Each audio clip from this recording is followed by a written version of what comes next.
Hi there, my name is Lee and I like to talk about anime, Korean dramas, fashion, and books.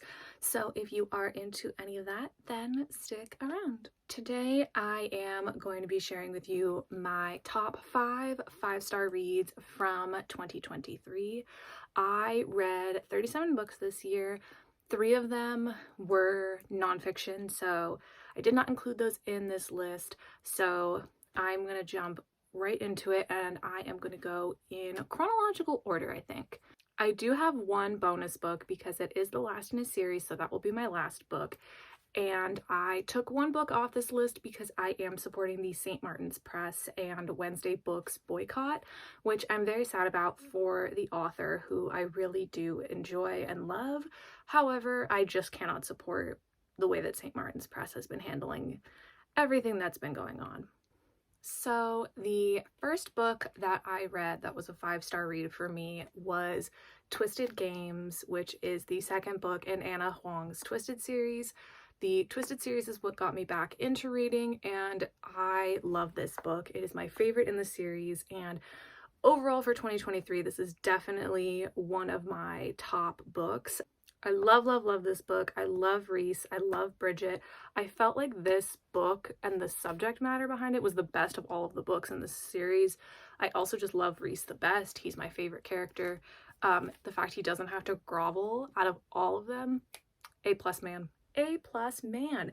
And I really loved the concept of a modern princess and her bodyguard falling in love and dealing with the struggles of that, and with her having to become queen and face the realities of becoming queen and all of that. And I thought it was done so well, so beautifully written, and definitely recommend. I feel like a lot of other books, or I've seen books and shows try and do this trope and not do it well. So Anna Huang, A plus, you did a really good job. The second book that I read that I gave 5 stars to is a duology, and I read this first book in not only one day, in one sitting.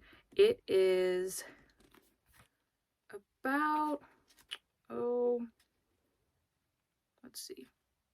This book is only 308 pages, so if you're looking for a really fast, quick read, I definitely recommend Daughter of the Pirate King. This had flirtatious romance, action, fantasy. It is a pirate, mermaid, fantasy, action book. It is a YA, so there's no spice, but I really feel like this is a book that if you're a parent and your kid is starting to get into reading, or you want to read with your kid to encourage them to get into reading, this book is really great. And honestly, out of all of the books that I read for 2023, this had some of the best banter between Alosa and Raiden. Raiden, if he were aged up, would be like an almost perfect main character for me. I love him so much. I love Alosa. They're both really well written characters, and the book itself is really well written. This was also the first pirate book that I've read in a while, and it's made me want to do more pirate reading. So I have some on my list for 2024 that I will have to jump into because I really am hooked on that. I feel like that might be a prediction for me. I feel like 2024 more people will write like pirate books, as well as I feel like werewolves I think are going to make a comeback. Since we are going in chronological order and not favorite order, I think this is my number 1 book for 2023. It is done and dusted. I have talked about it a lot on my TikTok and my Instagram. It is everything to me. It got me back into my cowboy era. I grew up with horses. Horses are really special to me. I shied away from being into horses for a really long time because of the horse girl stereotype, but this made me really embrace my love of cowboy boots, Broncos t-shirts, loving my horse publicly, things like that. I feel like the horse girl stereotype was very strong for a while. Luke is my ideal man. I love him so much. Emmy is so sweet. I love the way that Lila Sage, the author, writes about Emmy's struggles with her like falling off a horse and dealing with all of that again, and her fears, and also how Luke grows as a character. I love the two of them together. This is a brother's best friend, they grew up together story. And now the rest of the series, Swift and Saddled, comes out in March, and we are getting some of Emmy's brothers. So this is set on a farm. If you read the Chestnut Springs series, which I just started, you will love this book and you will love this series. I highly recommend it, but I am biased because it is my favorite book.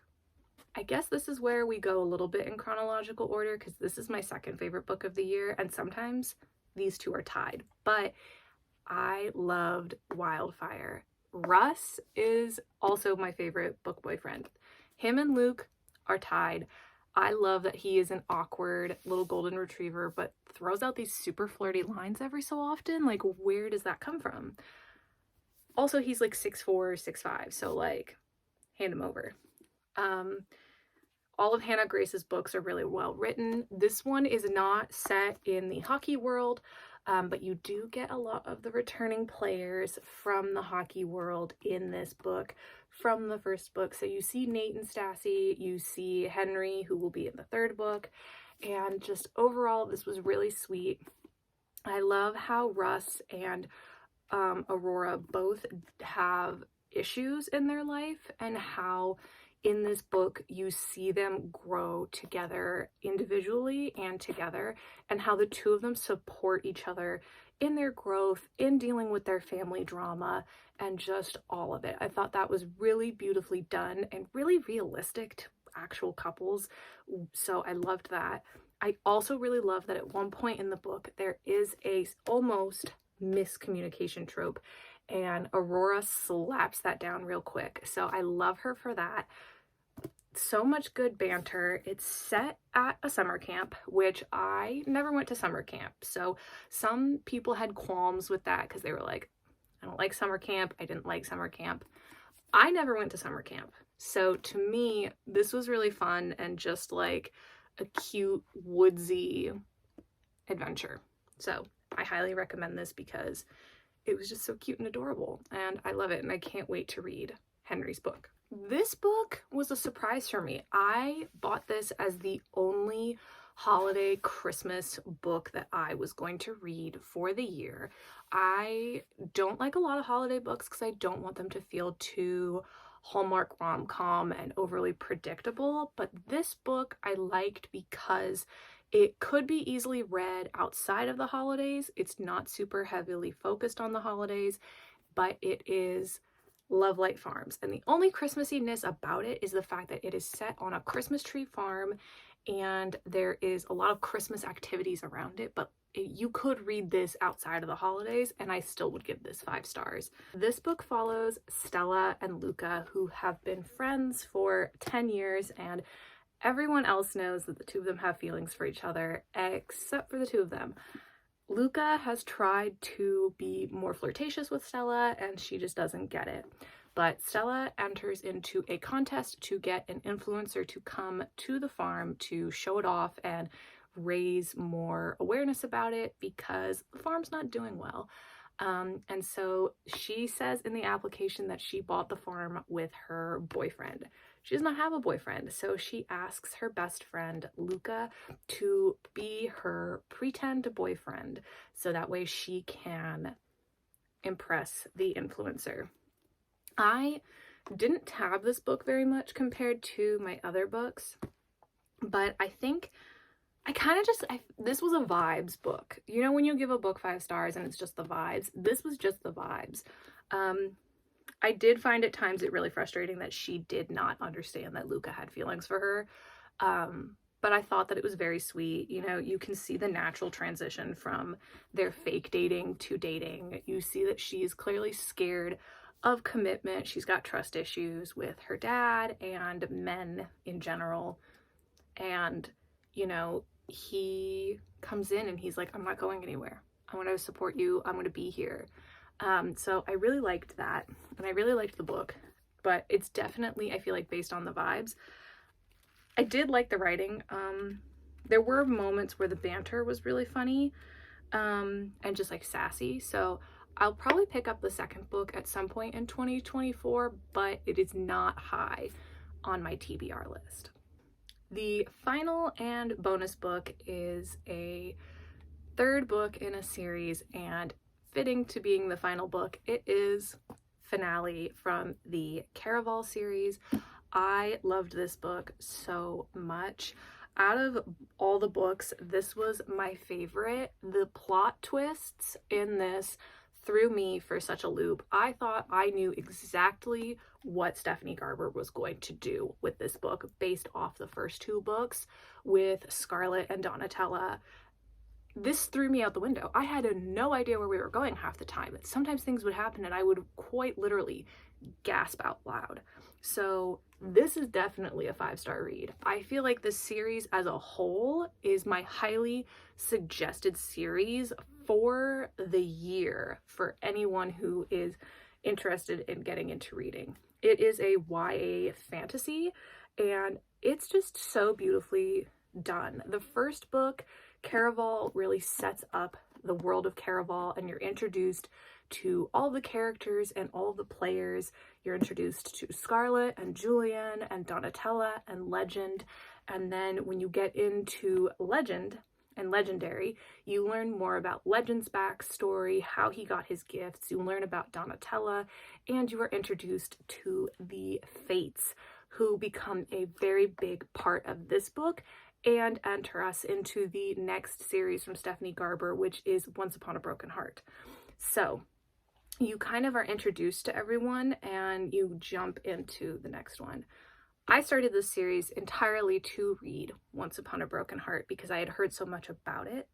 So seeing this do so well on my TBR and on my starred listing for the year is a surprise, but I'm so happy about it. This is, I think, my Harry Potter. Like, this is the book that I will hand down to my children and I'll be like, I need you to read this because it's so good and it's so well written. And I love the world. I love how the Fates are brought in. I thought that was really creative and really cool. And the thing that was most surprising for me is I started off the series hating Donatella, and she's my favorite character by the end of this book and the end of this series. So I definitely recommend this if you are looking for a fun fantasy series to start. Thank you so much for watching my video. Here is my full little stack of books, and happy 2024, happy new year, and happy reading.